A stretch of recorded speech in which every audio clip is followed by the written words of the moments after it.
Hello, hello! Bienvenue sur votre chaîne Santé. Aujourd'hui, nous allons parler de l'hydroquinone.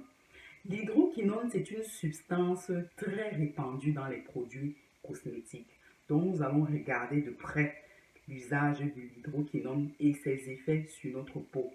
Avant de continuer cette vidéo, abonne-toi à ma chaîne et active ta cloche de notification pour recevoir chaque fois les vidéos santé que je prépare et que je viens te présenter vite fait.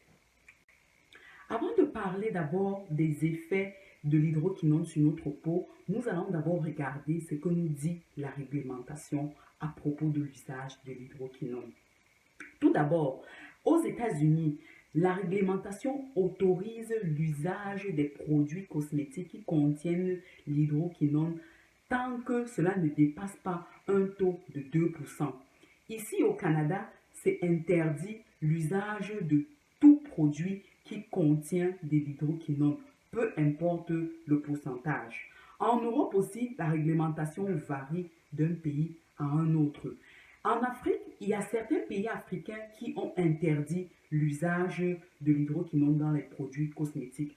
Mais toujours est-il que entre l'interdiction dans la réglementation et l'application dans les marchés, il y a très souvent un gap très important.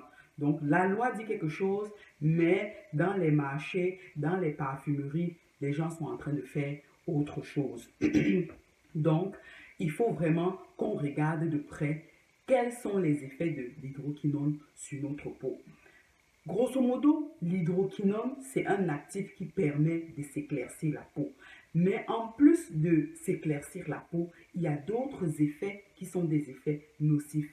La première des choses, c'est que dans le long terme, quand on utilise l'hydroquinone dans le long terme, on a d'abord l'hyperpigmentation qui se développe, surtout dans les parties du corps qui sont exposées au soleil. Donc, vous allez voir les gens avec des pommettes qui sont très noires ou alors avec des joues, parfois même c'est sur le front, qui sont vraiment très noirs. C'est un effet secondaire de l'usage à long terme de l'hydroquinone. C'est ce qu'on appelle l'hyperpigmentation au niveau des zones cutanées qui sont exposées au niveau du soleil. Ça, c'est la première conséquence de l'usage à long terme de l'hydroquinone. La deuxième chose, c'est que avec l'usage à long terme de l'hydroquinone, il y a une fragilité cutanée. Donc, votre peau devient très, très fragile, très, très susceptible aux blessures et aux lésions. Il y a aussi la mauvaise cicatrisation cutanée. L'hydroquinone fragilise la peau. Cela fait que si vous avez même un accident ou alors une blessure ou vous vous êtes coupé à la main, la cicatrisation de votre peau ne se fera pas normalement à cause de l'usage de l'hydroquinone. J'ai même des exemples des femmes qui étaient enceintes et qui ont dû subir une césarienne, mais dont la plaie de la césarienne n'a pas pu cicatriser normalement parce qu'elles utilisaient des crèmes à base d'hydroquinone. Donc, mesdames, faites vraiment attention. Il a été aussi prouvé que l'hydroquinone, dans le long terme, c'est-à-dire 10 ans, 20 années d'usage de l'hydroquinone, entraîne un risque de cancer pour la peau. Oui, c'est un risque de cancer pour la peau. Donc, il faut vraiment faire attention.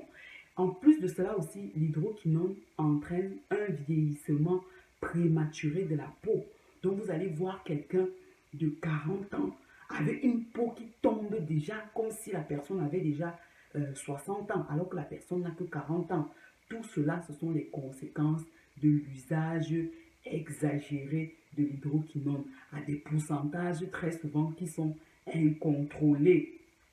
Donc moi, je vais vous conseiller que même si vous utilisez des crèmes éclaircissantes, il faut toujours vérifier d'abord quel est le pourcentage d'hydroquinone dans le produit que vous frottez sur votre peau. Il faut regarder dans des pays où il y a une certaine réglementation, le produit cosmétique vient toujours avec une liste des principes actifs, c'est-à-dire des ingrédients actifs et les pourcentages correspondants. Donc, tu vas voir par exemple hydroquinone, 4%, tel autre principe actif et on te donne le pourcentage de ce principe actif-là dans la crème que tu utilises. Mesdames, il faut vraiment lire cela. Il faut lire cela et rester à l'abri de ces conséquences-là. Donc, grosso modo, pour clôturer cette petite vidéo, moi, je veux vous dire que vous pouvez utiliser de l'hydroquinone sur votre peau si vous voulez vraiment éclaircir votre peau. Mais il faut faire attention au pourcentage d'hydroquinone à l'intérieur de la crème que vous frottez. Il faut regarder cela et il faut utiliser l'hydroquinone dans des durées vraiment limitées. Limité, ça veut dire que vous pouvez utiliser 1, 2, 3 mois, juste le temps peut-être d'avoir un effet que vous souhaitez, mais après, vous arrêtez. Il ne faut pas utiliser l'hydroquinone dans des années et des années. Sinon, vous allez vous exposer à ces différentes conséquences-là sur votre peau, ce qui n'est pas bien. Bon, on se dit à bientôt pour une autre vidéo. Santé!